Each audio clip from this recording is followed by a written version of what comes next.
નમસ્કાર BB news ગુજરાતમાં હું સુભાષ આપનું સ્વાગત કરું છું। અમદાવાદમાં અસામાજિક તત્વોને જાણે કાયદાનો કોઈ ડર ન હોય તેવું લાગી રહ્યું છે। અમદાવાદમાં અવારનવાર અસામાજિક તત્વો પોલીસને પડકાર ફેંકી રહ્યા હોય તેવી ઘટનાઓ સામે આવતી રહે છે। ત્યારે અમદાવાદના વસ્ત્રાલમાં જૂની અદાવતમાં અસામાજિક તત્વોએ રોડ રસ્તા બાનમાં લઈ જાહેરમાં આતંક મચાવ્યો હતો, જેને લઈને ગઈકાલે પોલીસે આરોપીઓને ધરપકડ કરી હતી અને મેથી પાક ચખાડ્યો હતો। પોલીસે આરોપીઓને કાયદાનું ભાન કરાવ્યું હતું। ત્યારબાદ આજે 14 પૈકીના 7 આરોપીએ પોતાના મકાનો પણ ગેરકાયદેસર ઉભા કરી દીધા હોવાનું ધ્યાન પર આવતા અમદાવાદ મનપાની ટીમ પોલીસ બંદોબસ્ત સાથે ડિમોલિશન માટે પહોંચી હતી।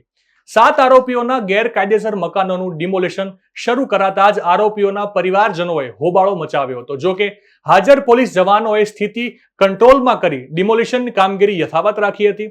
અમદાવાદ પોલીસ કમિશનર પણ ઘટના સ્થળે હાજર રહ્યા હતા।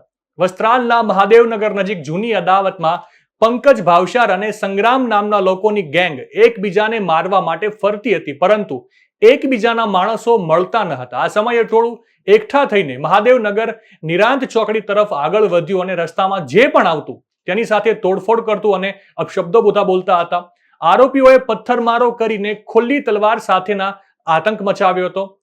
લોકોને ગંદી ગાળો બોલી હતી। રસ્તા ઉપરથી જે પણ લોકો આવતા હતા એમની સાથે મારામારી પણ કરી હતી। આ અંગે પોલીસે ગુનો નોંધી 14 આરોપીની ધરપકડ કરી હતી।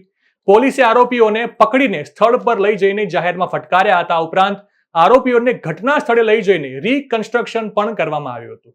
પકડાયેલા આરોપી પૈકી 7 આરોપીઓના મકાન ગેરકાયદેસર હોવાથી કોર્પોરેશનની ટીમ દ્વારા પોલીસને સાથે રાખીને આરોપીઓના ગેરકાયદેસર મકાન તોડી પાડવામાં આવ્યા છે। અમરાઈવાડી અને ખોખરા વિસ્તારમાં અલગ અલગ મકાનો તોડવાની કામગીરી શરૂ કરવામાં આવી છે। કોઈ પણ અનિચ્છનીય બનાવ ન બને તે માટે મોટી સંખ્યામાં પોલીસ બંદોબસ્ત પણ ગોઠવવામાં આવ્યો છે। અમદાવાદ શહેર પોલીસ કમિશનર GS મલિક પણ ડિમોલિશનની કામગીરી દરમિયાન અલગ અલગ સ્થળ પર હાજર રહ્યા હતા। પોલીસ કમિશનર દ્વારા તમામ આરોપીઓના ઘરનું પણ નિરીક્ષણ કરવામાં આવ્યું હતું। અમરાઈવાડી અને ખોખરા વિસ્તારમાં રહેતા આરોપીઓના ઘરે આજે જ્યારે પોલીસ અને મનપાની ટીમ ડિમોલિશન માટે પહોંચી ત્યારે કેટલાક પરિવારોએ હોબાળો મચાવ્યો હતો અને કામગીરીનો વિરોધ કર્યો હતો।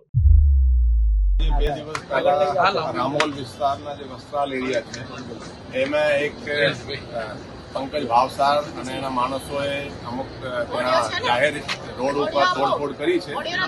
આજે પંકજ ભાવસાર છે હમણાં જ પાસામાં એનો એક પાસામાં જઈ આવ્યા છે અને સામેવાળા જે સંગ્રામ છે એ પણ પાસામાં જઈ આવ્યા છે। એ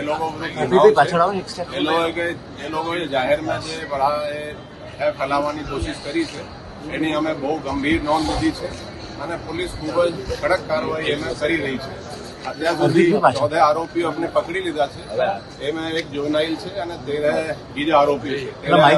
અત્યારે 4 દિવસની રિમાન્ડ ઉપર છે અને એ લોકોએ જે ગેરકાયદેસર જે અહીંયા જે બાંધકામ કર્યા છે એ કોર્પોરેશન એને ડિમોલિશ પણ કરી રહી છે અને આપણે પોલીસ બંદોબસ્ત આ અંગે આપેલા છે। અને હું કહેવા માંગુ છું કે જે આ રીતેના જે શરારતી તત્વો આ રીતે કૃત્ય કરશે, જો જાહેર રોડ ઉપર અને આ રીતેના જે ભય ફેલાવશે, પોલીસ એને બહુ કડક રીતે એ લોકો વિરુદ્ધ કાર્યવાહી કરશે।